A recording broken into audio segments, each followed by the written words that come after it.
এক ছাত্রকে বললাম ইংরেজি পড়ো তাহলে সফল হবে। সে বললো না না না স্যার, আমি ইংরেজি পড়বো না। বললাম কেন ইংরেজি পড়বে না? তো কেন স্যার ইংরেজি পড়বো? দেখেন ইংরেজির কত ভ্যারাইটি স্যার। শোন, TION শোন, SION শোন, CION শোন। তাহলে স্যার কোন শোন আমি শুনবো? আবার দেখেন, যেমন ম্যাঙ্গো, ম্যাঙ্গোর প্লুরাল আছে ম্যাঙ্গোজ, ইএস দিয়ে। কিন্তু ফটো, ফটোর আবার শুধু এস। সিলেবাস, সিলেবাসের প্লুরাল সিলেবাসেস হওয়ার কথা, সেটা নাকি আবার সিলেবি।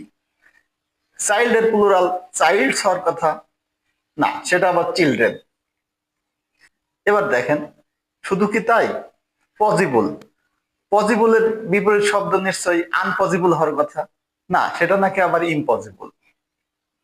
প্রপার, প্রপারের নেগেটিভ শব্দ নাকি আনপ্রপার, না ইনপ্রপার, না সেটা নাকি আবার ইমপ্রপার। তাহলে আরো দেখি, লিগাল, লিগাল আমরা তো সচরাচর শুনি লিগালের বিপরীত হচ্ছে আনলিগাল। ও বাবা, সেটা নাকি আবার ভুল।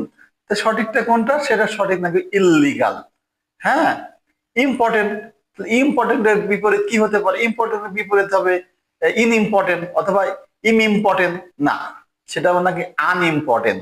তাহলে এত ভ্যারাইটিস স্যার, এ কি শেখা সম্ভব?